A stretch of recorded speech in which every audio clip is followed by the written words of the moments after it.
Mi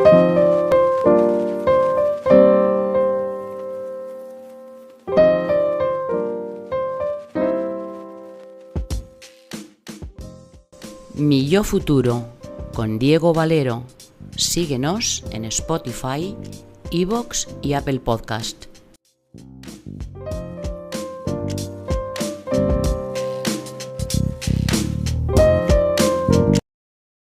En el año 1996 se publica un libro que cambia por completo la forma de dormir a los niños. Más de 3 millones de ejemplares vendidos en más de 20 países con una idea focal. El sueño no se impone, se educa. A esto se le llamó el método Stibille para dormir a los niños y el título del libro era Duérmete, niño. Eduard, ¿esperabas esta revolución cuando lo escribiste? Bueno, todo tiene una historia en la vida, ¿no? Yo tuve la suerte de, en el año 89, estar en el hospital Henry Ford Hospital en Detroit, y allí me formé y conocí a varios, personas excelentes en el tema del sueño, y uno de ellos era Richard Ferber, que era un pediatra. Con él trabajamos y bajo la dirección de Tom Roth, que es la persona que sabe más de sueño ahora en este momento en el mundo, y allí empezamos a estudiar el sueño de los niños. Richard, que era un pediatra buenísimo, que venía del lado de... estaba, me parece que en Boston, en el hospital, el Children's Hospital en Boston. Él, de alguna manera, ya iba detrás de pensar que algunas causas del mal dormir de los niños no eran básicamente enfermedades o situaciones como intolerancias, otitis, causas médicas, sino que había una causa conductual, que algo pasaba en aquellos niños.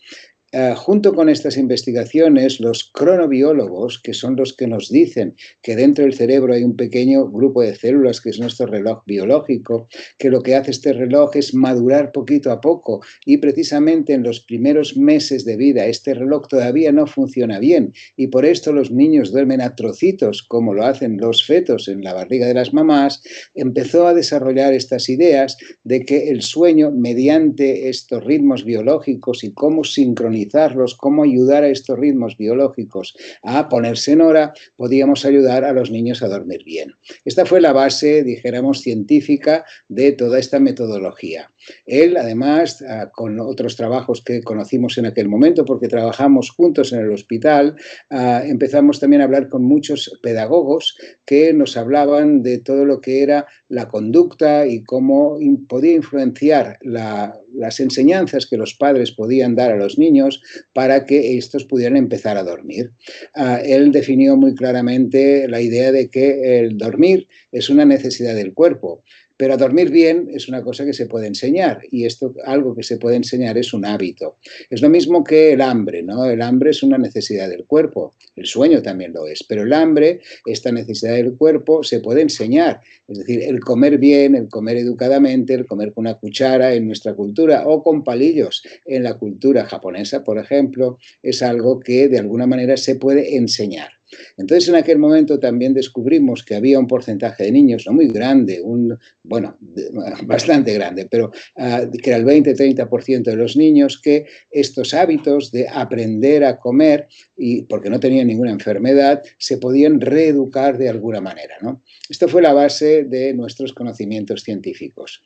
Evidentemente, esto se publicó en muchas revistas. Después ha habido durante muchos años multitud de artículos científicos publicados básicamente en las revistas americanas de sueño y en todo el mundo, apoyando esta idea de que a estos niños que les costaba empezar a dormir porque sus hábitos no eran del todo adecuados, se les podían reeducar estos hábitos o enseñar a dormir. Cuando yo llegué a España, después de mi estancia en Estados Unidos, Richard, que es un buen amigo, me dijo: mira, yo voy a escribir un libro para enseñar precisamente a dormir a los niños, y tú puedes hacer algo parecido con los niños en habla hispana, ¿no?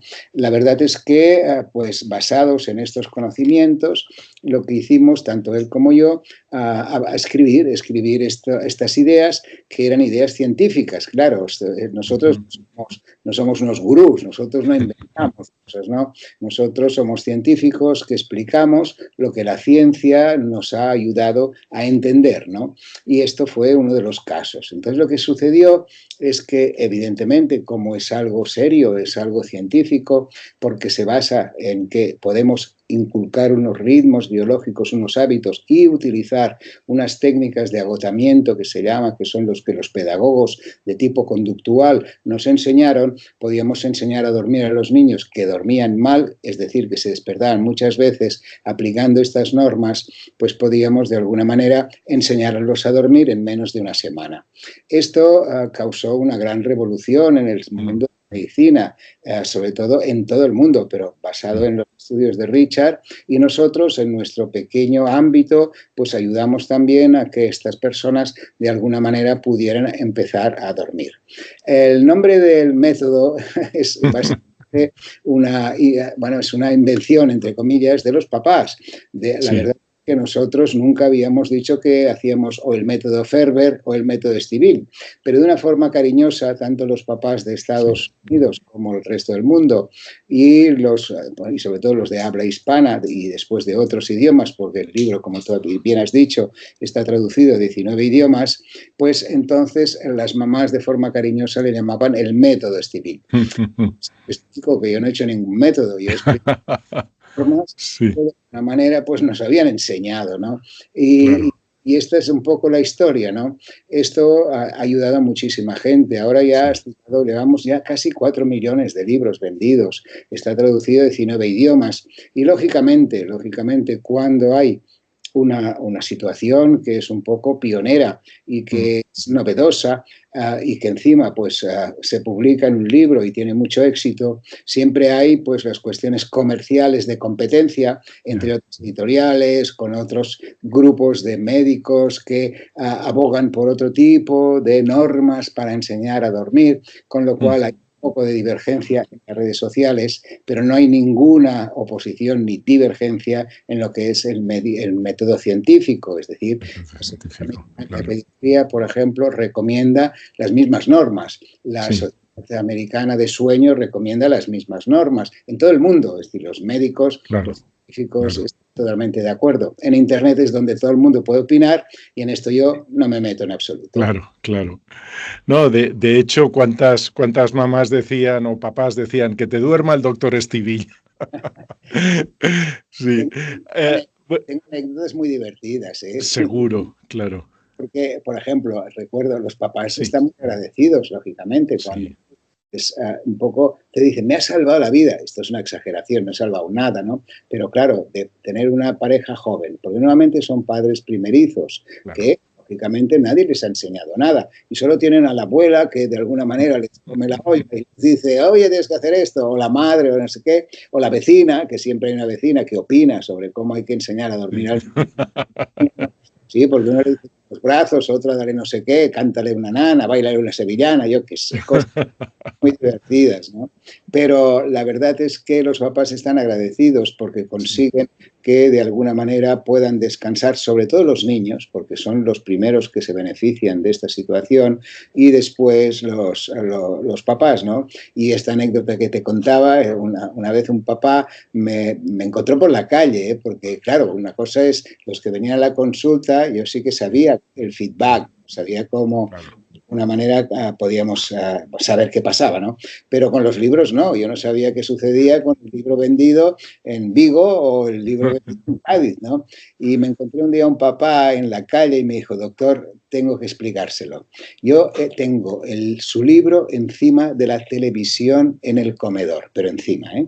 Entonces, mi hijo, cada vez que se va a dormir, lo hago pasar por delante y tirarle un besito al doctor Stivil, que nos ha salvado la vida a la familia. Y yo Este hombre está muy mal. No, está muy agradecido, está muy agradecido. Seguro.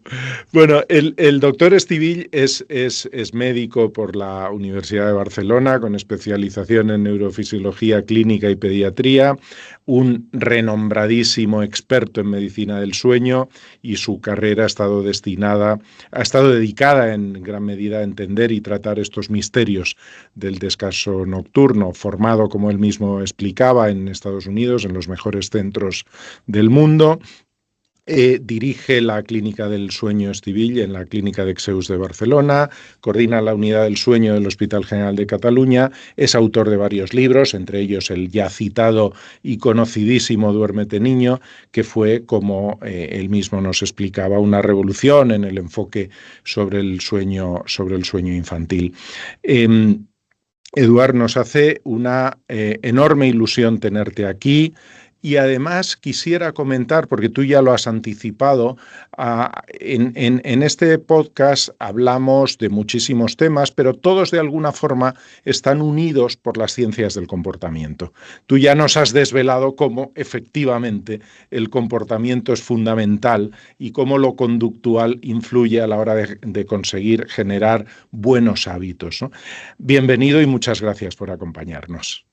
Es un placer, de verdad, es un placer, y difundir, ¿no? Yo, en nuestra orientación, cuando empezamos medicina del sueño, yo he copiado los modelos que aprendí en Estados Unidos. Yo me formé aquí en Barcelona, yo soy neuropediatra, estuve trabajando en unos 19 años entre el Hospital del Valle de Hebrón y el Hospital de San Juan de Dios haciendo neuropediatría. Pero claro, haciendo neuropediatría veíamos muchos casos de problemas de sueño en niños con problemas neurológicos. Y entonces fue cuando me interesé por este tema de la patología del sueño, y fue cuando me fui a Detroit. Y es evidente que allí es donde me inculcaron este tipo de conocimiento. Yo he copiado los modelos que aprendí allí, ¿no? Y como decía, cuando yo llegué aquí, el primer punto fue establecer las líneas de trabajo de nuestra clínica, ¿no? Yo pensé, bueno, nosotros hemos de hacer las cosas muy bien hechas, hemos de ser muy honestos, hemos de ser muy buenos, estar a la última desde el punto de vista científico. Así podremos ayudar a la gente. El segundo punto o línea de actuación de nuestra consulta era básicamente la investigación. Nosotros hemos participado y seguimos participando en muchos ensayos clínicos, en muchos trabajos de investigación con distintos productos. Y el tercer punto, la tercera línea, era la línea de la comunicación.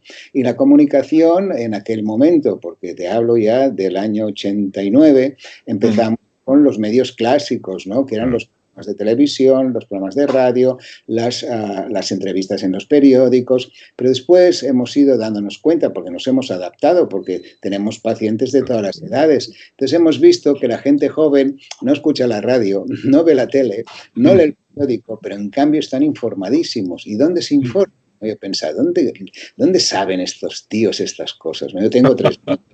Y uno de ellos con 19 años que lo sabe todo, y el de 15 lo sabe todo, y se informan mediante las redes sociales. Y lógicamente pues miran TikToks, miran Instagram, que les informan de verdad, cosas con valor, y después sobre todo los podcasts, ¿no? Y es la línea que ahora potenciamos, y por esto estoy súper encantado de estar con vosotros y de contestar todo lo que me preguntes. Genial, fantástico. Eduard, el sueño, que es ese gran aliado de nuestra salud, que a veces subestimamos, ¿no? Del que se dice que es la mejor medicina para nuestro cerebro. ¿Puedes explicarnos cómo afecta la calidad del sueño a nuestra salud en general, a nuestro bienestar? Es muy fácil entenderlo si hacemos un símil. Hemos de entender que el sueño es un taller de reparación.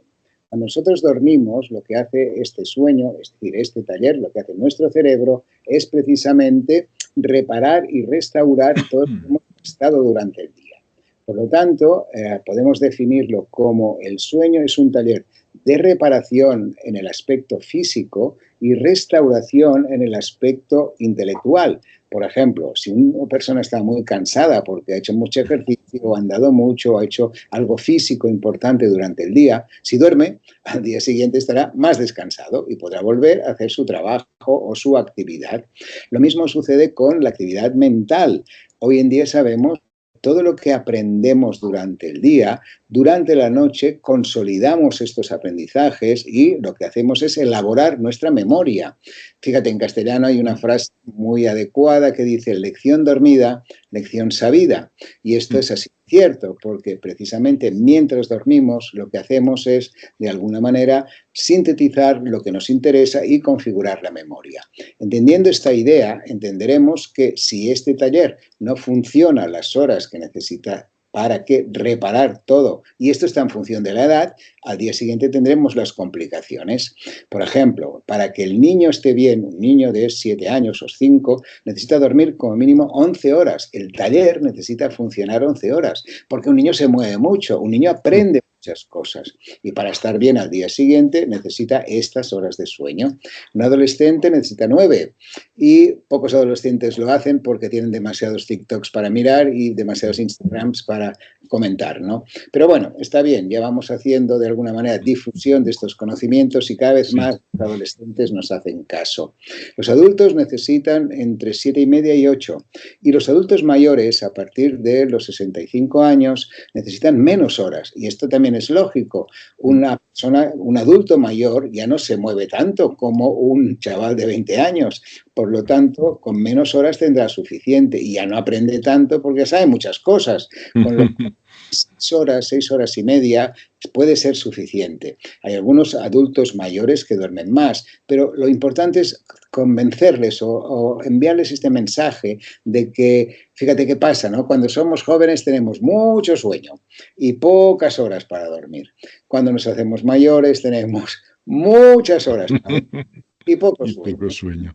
Por esto la persona mayor que dice, hombre, ahora que puedo dormir no duermo más de 6 horas, voy a pedir una pastilla. Y esto es un error, ¿no? Si quieres, después ya comentaremos este tema. Perfecto. Esto hace entender muy bien que las repercusiones de que este taller no funcione en las horas adecuadas las tendremos al día siguiente. Y, lógicamente, son de tipo físico y de tipo intelectual. De tipo físico estaremos cansados, con más somnolencia y, desde el punto de vista intelectual, perderemos memoria, no estaremos tan concentrados, estaremos de mal humor, irritables y con pérdida de concentración. Y este taller que comentas, lo cierto es que hoy en día más, también lo has apuntado tú, tiene muchas interferencias. Hay gente, sobre todo gente joven, que piensa que dormir es perder el tiempo. Todos estos avances tecnológicos, esto que forma parte de nuestro día a día, estos hábitos que son de estos últimos años, etcétera, ¿qué grado de, digamos, o qué tipo de enemigos son para nuestra salud? ¿Cómo lo podemos manejar? A mí me cuesta un mundo decirle a mi hijo, que tiene 19 años, por la noche, que deje de jugar a la Play y se vaya a dormir. ¿Qué hacemos con todo eso? Bueno, a base de darles información. Fíjate, ahora como te comentaba, con todo el tema de las redes y con el tema sobre todo de Instagram, y por ejemplo, realicé un podcast donde sacaron un pequeño vídeo que han publicado en Instagram, hablando precisamente de esto, del sueño de los jóvenes, que ha tenido más de 6 millones de visualizaciones. Claro, yo nunca pensé que podríamos llegar a tantísima gente joven, precisamente si no empleábamos estas tecnologías. Y la gente joven está empezando a darse cuenta. Cuando hablamos de jóvenes siempre pensamos, bueno, que es un desastre y que todo esto. La verdad es que sí, pero no, ¿vale? Sí, pero no. Son inteligentes, ellos van, de alguna manera, fíjate que esto es muy divertido desde el punto de vista pedagógico, si te gusta este concepto de lo que es la pedagogía o la psicología conductual, ¿no? Que es que los adolescentes nunca hacen lo que les dices, pero siempre copian lo que ves que haces tú. Esto es muy importante porque con 17 años te van a decir, no me taladres, déjame estar, yo ya sé mi vida, de lo que hago, yo ya estudio lo que tengo que estudiar, pero después cuando le oyes a él hablar con otro, le dirá, oye, cada día tienes que estudiar un poco porque son fantásticos, ¿no? Para mí son geniales. Sí, es verdad. tú me preguntabas cómo hay que hacerlo, ¿no? Para, de alguna manera, inculcarles esto. Yo creo que hay que darles información sensata y nada de ni reñirlos, sino explicarles la verdad. Decirles, mira, el sueño es esto, el sueño es un taller. Si un día dormimos 3 horas, verás que al día siguiente estarás fatal y si quieres lo comprobamos. Un día probáis un experimento en la familia. Hoy vamos a dormir. Dormirás 3 horas, el papá y la mamá dormirán 8 y al día siguiente nos iremos a hacer una excursión, a ver lo que aguantas, ¿no? Ellos entienden estos conceptos, más que darles órdenes y decir, no lo hagas porque no sé qué, no, ellos harán mucho más caso a un podcast, a un Instagram de alguien que ellos vean que es serio y que les dice, mira, el sueño es esto, el sueño no es perder el tiempo, el sueño es un taller, tienes que dormir. Es la actividad más importante que realizamos a lo largo de la vida. Claro, un adolescente nunca se ha planteado que si llegamos a los 90 años, habremos dormido 30 años de nuestra vida. Y aquí sí te van a decir, oye, qué pérdida de tiempo. No. Es el taller. 30 años es un tercio de nuestra vida, si llegamos a los 90, pero dormimos 30 años para poder estar 60 de despiertos. Claro, cuando les dices esto, como no son tontos, pues entonces lo entienden, ¿no? Y algunos de ellos ya intentan dormir un poquitín más. Sobre todo los que hacen deporte, por ejemplo, que hoy en día de chavales pues van al gimnasio. Tú les dices, tío, si tú vas al gimnasio a hacer pesas para ponerte que esto les encanta, pues estos músculos irán más rápido, crecerán mejor si duermes mejor, ¿no? Y la forma es esto que hacemos ahora, ¿eh? Yo creo que esto es positivo, porque esto lo va a pillar mucha gente, seguro, y algún chaval, sobre todo si no estás tú delante o no están los padres delante, pensarán, bueno, quizá esta gente pues dice cosas interesantes, ¿no? Interesantes. Fantástico. Oye, también, ¿hasta qué punto lo que ingerimos, lo que comemos, etcétera, afecta también a cómo dormimos? ¿De qué manera? Todos sabemos, por supuesto, y todos lo hemos vivido, una cena excesiva, sobre todo si está regada de buen vino, etcétera, etcétera, te hace como un sueño más incómodo, más pesado. Más allá de lo obvio, ¿qué relación real existe entre cómo nos alimentamos y cómo dormimos? Sabemos algo de esto, pero antes te hago un apunte sobre la pregunta anterior, que no te lo he contestado del todo. Tú me has preguntado qué cosas externas en nuestro mundo pueden afectar y has hecho la pregunta concreta de las cámaras o de la luz o de lo que son los aparatos. Pero hay muchísimas cosas. Mira, la idea es la siguiente. Todo lo que nos sucede durante el día, es decir, lo que vemos, lo que aprendemos, lo que trabajamos, las relaciones humanas, lo que comemos, y ahora te hablo de la comida, todo esto va a influenciar en la noche. Nos hemos de imaginar que el reloj biológico que tenemos el cerebro hace que tengamos una actividad muy clara que es dormir de noche y estar despierto de día. Estamos programados para esto. Pero sabemos que si no dormimos bien, lo acabamos de explicar, estaremos mal el día siguiente. Pero también sabemos algo muy importante, que si estamos mal durante el día, tendremos un mal sueño. Y, lógicamente, hoy en día, por el tipo de trabajo que nos imponen, por los horarios, a los adultos por la conciliación familiar, que es horrible, las madres, las mujeres, porque están mucho más presionadas desde el punto de vista social para ser las mejores en el trabajo, las mejores madres, después al gimnasio, para estar en forma. Todo esto son presiones que recibimos durante el día y que nos afectan al sueño. Y una de ellas, ya que contesto la pregunta, es la alimentación. Sí, fíjate que a veces los científicos hablamos de cosas y justificamos situaciones o hábitos, pero solamente hay que pensar lo que hacían nuestros bisabuelos. Yo supongo que tú también, pero mi bisabuelo era labrador, trabajaba en el campo y recuerdo que desayunaba como un rey. Porque no lo viví, pero me lo explicaba mi abuelo, ¿no? Desayunaba como un rey, vivía en un pueblo pequeñito, desayunaba como un rey porque por la mañana se levantaba cuando salía el sol, fíjate, ¿eh? Cuando salía el sol, no había luz. Entonces lo primero que hacía es ir al corral, agarrar las 4 huevos que había de las gallinas, unos tomates, se preparaba pues su buen desayuno, ¿no? Desayunaba como un rey. Después, ¿qué hacía? Pues se iba al trabajo, normalmente era el campo, y se iba a pie o con el caballo y el carro.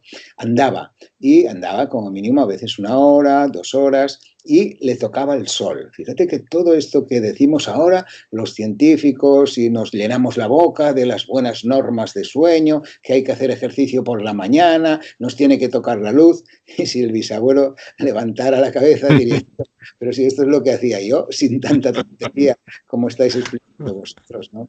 Y Sí. esto sucede que se acompaña del tipo de comida. Fíjate, el bisabuelo desayunaba así. Después, en el trabajo, es decir, en el campo, se llevaba la comida que le había sobrado, le preparaba su mujer, que seguía trabajando más que él todavía, y Sí. hacía más o menos lo mismo, ¿no? Entonces, desayunaba o almorzaba como un príncipe, es decir, un poco menos. Después hacía la siesta, importantísimo, pero la hacía de 15, 20 minutos, no más. Y después seguía trabajando, y cuando veía que el sol iba cayendo, cuando llegaba el crepúsculo, él calculaba el tiempo que quedaba de luz para llegar a su hogar o a su casa. Y al llegar a su casa tenía la influencia de la luz, que en aquel momento era o el candil, o las velas, o el fuego, que es una luz tenue de color anaranjada que nos va muy bien para fabricar una sustancia que es la melatonina. Entonces fíjate que el abuelo cenaba como un lacayo, como mucho a una sopa, que esto seguramente nunca faltaba, y seguramente de pan, una sopa, algo de queso y poca cosa más. Uh-huh. Esto hacía que tuviera una calidad de vida buenísima en cuanto a hábitos, evidentemente en cuanto a enfermedades, ahora sabemos muchas más y por esto Claro. ya se ha alargado, ¿no? Pero el bisabuelo, desde el punto de vista de dormir, tenía unos hábitos fantásticos, ¿no? Sí. Y es cierto que hay algunos productos que el abuelo ya ni tomaba, que Sí. era precisamente los guisados a última hora de la noche, no cenaba guisados, no tomaba Sí, ¿no? claro.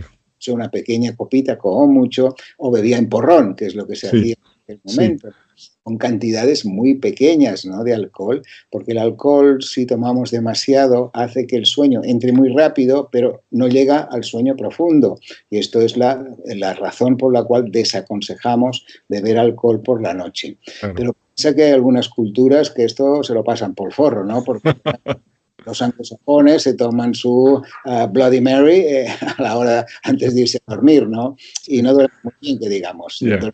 por nosotros, ¿no?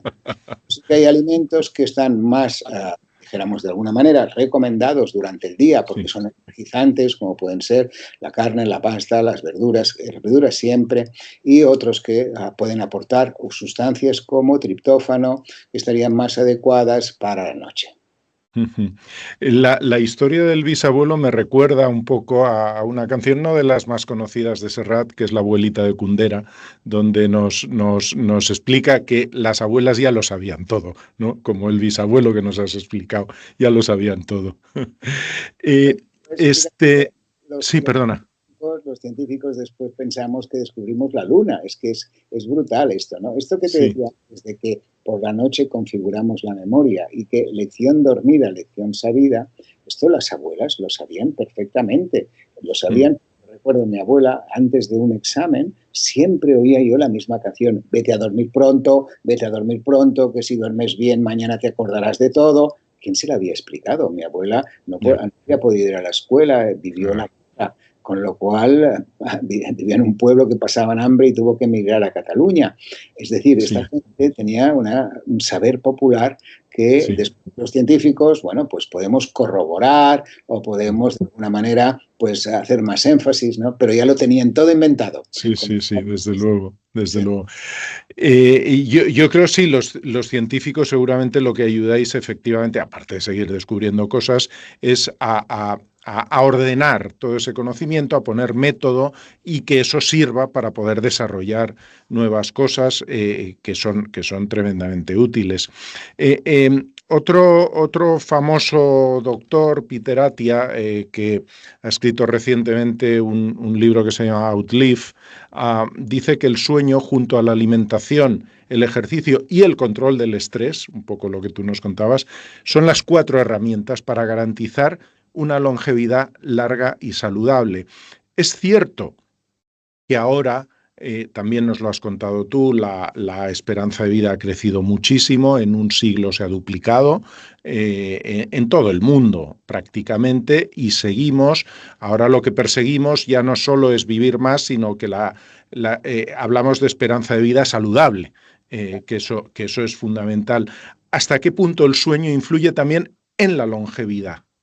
Es importantísimo, diría que es la actividad que lleva a cabo el cerebro más importante. Por ejemplo, si sumamos las horas que pasamos durmiendo, y es un tercio de nuestra vida, pero que son mucho más inferiores las horas que nos pasamos, por ejemplo, trabajando. La gente dice, no, me paso toda la vida trabajando. Mentira, nos pasamos muchas más horas durmiendo. Si contamos, por ejemplo, las horas que pasamos de ocio o de hobbies, es muy baja. La de las comidas también es baja. Y ya no te digo nada las horas de sexo, que estas son a veces muy ridículas. Oye, Eduard, me ha interesado, tú has escrito sobre el método Tokay y me ha interesado, ¿nos puedes explicar todo lo brevemente que puedas hacer concisa esta idea en qué consiste, qué es? Bien, todo vino a raíz de mi hija. Mi hija es química, doctora en químicas y especialista en cronobiología. Y entonces lo que ella estudiaba y que después nosotros también hemos aplicado muchísimo es entender que el sueño y el día es un ritmo biológico. Un ritmo biológico que se llama ritmo circadiano, que significa cerca de 24 horas. Si nos imaginamos un círculo, hemos de entender que dentro del cerebro hay un pequeño grupo de células que es nuestro reloj biológico. Técnicamente se llama el núcleo supraquiasmático del hipotálamo, que son 2, y este pequeño reloj está programado genéticamente para hacernos dormir de noche y estar despiertos de día. Esto es la cronobiología, pero no solamente hay este ritmo de sueño y vigilia, sino que hay otros muchos ritmos en nuestro cuerpo que siguen esta ritmicidad circadiana, que significa cerca de 24 horas. Este es el origen de este concepto de reloj biológico. Entonces, para explicar que lo importante en la salud es tener estos buenos ritmos biológicos, que es ejercicio por la mañana, luz por la mañana, comer poco por la noche, dormir bien por la noche, preparar el día estando bien descansados. Todo esto es un ciclo, estos son los ritmos biológicos y lo que llamamos la cronobiología. Cuando esto se estropea de alguna manera, este reloj, pues no funciona bien, porque como todos los relojes necesita que le den cuerda, y la cuerda son los estímulos que recibe o las sustancias que él produce. Por ejemplo, sabemos que cuando se va la luz, el cuerpo produce, el cerebro básicamente, la glándula pineal, produce una cosa muy conocida que es la melatonina. Esta es la sustancia que le dice al reloj biológico, ojo, que dentro de poco vamos a dormir. Melatonina tenemos mucha al principio de la noche y en cambio cuando aparece la luz por la mañana el cerebro deja de fabricar melatonina y aparece otra hormona muy importante que es el cortisol. Por lo tanto, cortisol durante el día, melatonina durante la noche. Es otro ritmo biológico. Para poder explicar todo esto, pues empezamos a investigar un poco más en la cronobiología, en los distintos ritmos, y cuando ya conocimos ya sobre todo al profesor que nos ha ayudado muchísimo y nos ha enseñado muchísimo, que es el que sabe más de cronobiología de España, que es Juan Antonio Madrid. Entonces pudimos escribir este libro explicando un poco cómo poner estos ritmos en hora, es decir, recomendado a la gente que haga ejercicio por la mañana, que tome la luz, pero sobre todo con una base científica. Y el nombre de Tokay viene del japonés. A nosotros nos gusta mucho, ya desde muy jóvenes, a mí me gusta mucho la comida japonesa y a partir de aquí la cultura japonesa. Esto lo he inculcado a mis hijas, a mi hija y a mis nietos, los 3 que comen japonés como si fueran de Tokio. Y a partir de aquí, pues empezamos a buscar ideas de la longevidad en Japón, precisamente, ¿no? Y allí encontramos este concepto de Tokay. Tokay significa reloj, pero más que reloj está formado por 2 grupos de signos japoneses que significan exactamente medir la luz. Medir la luz. Tokay es medir la luz y es reloj, evidentemente. Y por esto, a todas estas normas que nosotros damos, que es levantarse a una hora siempre más o menos la misma, hacer la pequeña siesta después de haber dormido las horas adecuadas, la alimentación adecuada, el ejercicio, todas estas cosas que nos ayudan a utilizar este reloj es el compendio del método Tokei. Pero tal como has dicho tú muy bien, tenemos enemigos a tope. Nuestro día son enemigos brutales de nuestro reloj biológico. ¿Por qué? Tenemos luz a última hora de la noche, porque tenemos deporte a última hora de la noche, porque tenemos grandes comilones a última hora de la noche. Es decir, estamos sometidos a una presión de enemigos, ¿no? Tenemos que hacer película como estas de Al revés, ¿sí? Donde las explican las emociones. Entonces tendríamos que tenemos situaciones externas que lo que hacen es precisamente alterar la posibilidad de un funcionamiento normal de este reloj biológico. Y cuando el reloj funciona, se produce la cronodisrupción, que es lo que hoy en día pensamos que la mayoría de enfermedades son cronodisfunciones, ¿no? Es decir, se rompe este reloj y aparece la patología. Ya. De hecho, ahora que nos comentabas lo de Japón, Japón es el país más longevo del mundo, pero según estudios, en no muchos años España va a tomar el relevo de Japón en cuanto a longevidad. ¿Será que dormimos bien en España?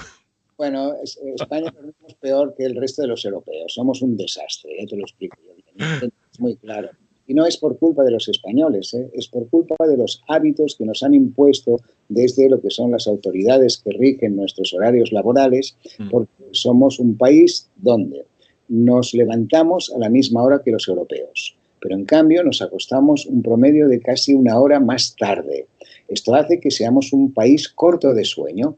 A partir de aquí, si un país es corto de sueño, se tienen que escuchar o tenemos que escuchar los comentarios de países como Finlandia o los nórdicos: sois unos gandules, no sois productivos, estáis mucho tiempo en el trabajo y en cambio nosotros estamos menos horas y producimos más. Y la verdad es que es porque la mayoría de españoles van cortos de sueño, y como van cortos de sueño, pues entonces se produce esta mala función durante el día, es decir, poco rendimiento, irritabilidad, mal humor. Todo esto son consecuencias de dormir poco. Claro, ¿cómo lo vamos a solucionar? Esto no tiene fácil arreglo, pero estamos luchando. Por ejemplo, Carla, mi hija, está en los comités para normalización de horarios. Hay ya un movimiento de que nos dejen ser más europeos, pero no hace falta que sean como los noruegos, ¿no? Simplemente como los portugueses o los italianos. Tú piensas que en Portugal a las 8 de la noche la gente cena. Aquí cenamos a las 9, 10 de la noche. En Italia la gente a las 8 de la noche cena. Si nosotros siguiéramos los horarios de estos países vecinos, recuperaríamos esta hora de sueño. Y fíjate esta idea, que esto es bueno que lo hablemos o lo expliquemos, ¿no? La gente, cuando le preguntas ¿qué horario te gusta más? Y todos te dirán: no, a mí el de verano, el que estamos ahora, ¿no? ¿Y por qué? Porque cuando salgo de trabajar a las 8 de la noche todavía hay luz, con lo cual podría tomar una cervecita con los amigos. Muy bien. ¿Y qué? Bueno, pues que esto me gusta mucho, me lo paso muy bien. ¿Y qué? Bueno, pues llego a casa. ¿A qué hora llegas a casa? Bueno, a las 10. Entonces, ¿qué haces? No, preparo la comida, no sé. ¿Y a qué hora te vas a dormir? Claro, me voy a dormir más tarde. ¿Y a qué hora te levantas? Digo, a la misma hora de siempre. Pues entonces eres un pringao, ¿no? O sea, menos horas, ¿no? Claro, menos horas, ¿no? Pero hasta que no lo entendamos bien, no conseguiremos que nos dejen estable en un horario bueno y adecuado es el anterior. Porque tú piensas, si dejáramos este que estamos ahora, en invierno, a las 10 de la mañana sería oscuro. Con lo cual, evidentemente, nos quejaríamos, ¿no? Digo, ¿cómo a las 10 de la mañana los niños a la escuela? Es oscuro. Es complicado, y es complicado porque es una decisión no política, es una decisión porque tú hablas con los políticos y todos tienen grupos, pues, de bienestar social, etcétera, de salud mental, y todos están de acuerdo, ¿no? De acuerdo en que tendríamos que tener un horario mucho más acorde con lo que es Portugal o lo que es Francia o lo que es Italia, ¿no? Pero esto cuesta mucho, porque claro, no se puede cambiar un solo hábito, un solo horario. Nosotros le decimos, no, hemos de ir a la cama a las 11, con lo cual hemos de cenar a las 7:30, 8. Claro, para cenar a las 7:30, 8 hay que cambiar primero de todo los horarios escolares, los horarios de trabajo. En la escuela los niños tendrían que empezar, pues como empiezan en Portugal, en Francia, a las 7:30, 8 y terminar a las 3. Los extraescolares tendrían que ser entre 3 y 5 de la tarde, pero esto tendría que coincidir que el papá pudiera irlos a recoger al cole, la mamá también, y por lo tanto en las empresas el trabajo tendría que terminar a estas horas. Con lo cual los cambios son muy complejos porque implican a muchas situaciones, ¿no? Y después las simples, las respuestas de personas que no piensan mucho, ¿no? Que te dicen, no, la culpa la tiene la tele. ¿Cómo? Sí, claro, porque mira a qué hora juegan la Eurocopa, ¿no? A las 9 de la noche. A qué hora, yo qué sé, hacen los programas, el prime time. Es el momento en que los que rigen la televisión saben que hay más gente que mire la televisión. El prime time en Estados Unidos es a las 7:30 de la tarde. En Francia igual. Claro, aquí el prime time es a las 11 de la noche, ¿no? Que es cuando ponen las películas buenas, los programas buenos, etcétera, etcétera. O sea, la tele no tiene ninguna culpa. La culpa es más o menos, bueno, tienen que tomar una decisión valiente, ¿no? De hecho, y bueno, por desgracia, Franco la tomó cuando hizo un pacto con los nazis alemanes de cambiar la hora a los horarios alemanes. Al uso alemán, sí. Exacto. Con lo cual, bueno, pues fue él el que decidió esto y todo el mundo se cayó, ¿no? Ahora es más complicado porque, por suerte, estamos en una democracia y tenemos que pactar las cosas, pero complica mucho la situación. Sí, pero esto sí sería un pacto por el bienestar, seguramente.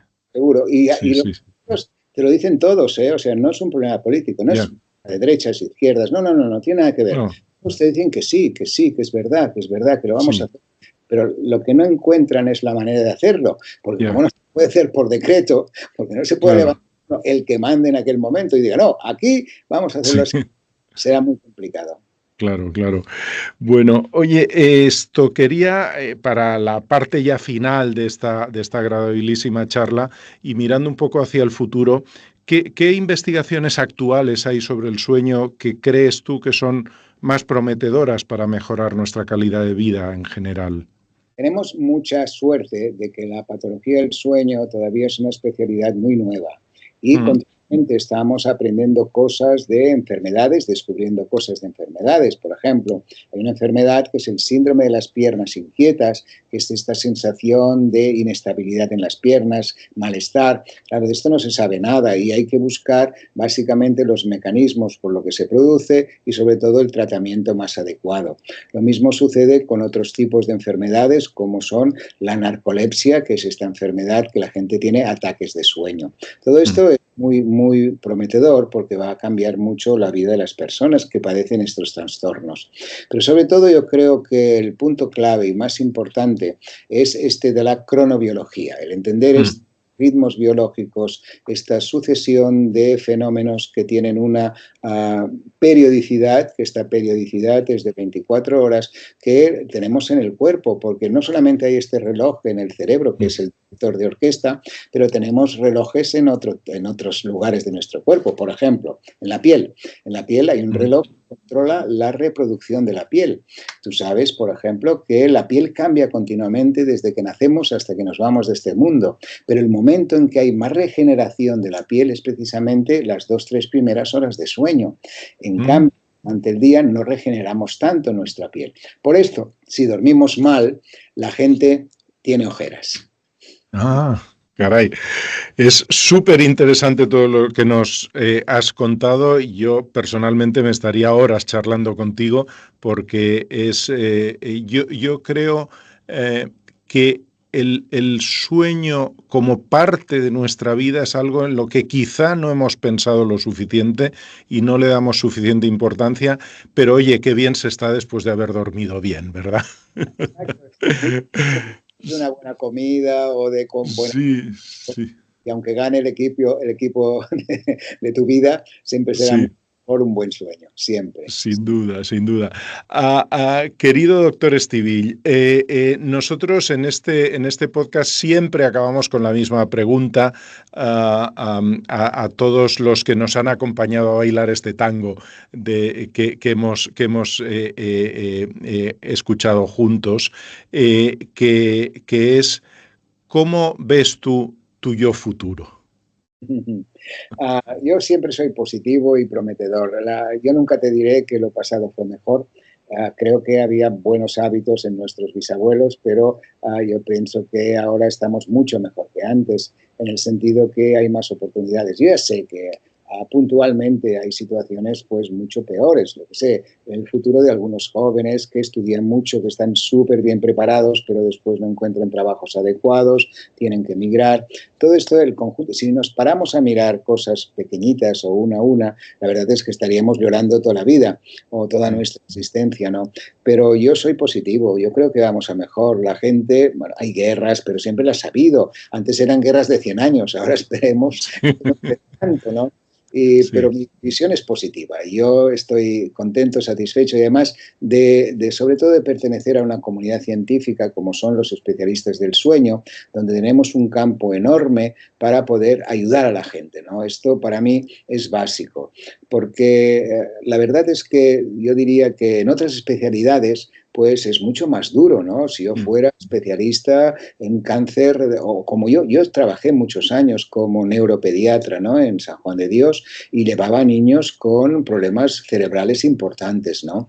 Claro, la forma de poderlos ayudar, que los ayudábamos mucho, ¿no? Pero no era tan reconfortante como ahora cuando conseguimos que un niño pueda dormir. Y ya sé que es igual de importante, ¿no? Ayudar a unos padres con un niño con deficiencias, pero para el médico es mucho más duro, ¿no? Por esto creo que soy un privilegiado. Pues yo creo que el privilegiado hoy he sido yo de poderte tener aquí en nuestro podcast. Creo además, queridos oyentes o queridas personas que nos acompañan en el podcast, que hoy hemos tenido una persona que realmente ha ayudado a transformar el mundo y a hacernos más felices en general. Querido Eduard, muchísimas gracias por acompañarnos y sigue ayudándonos, por favor. Gracias a vosotros, Diego, y gracias por estas hermosas palabras. Procuraré que sea así, procuraré. Muchas gracias.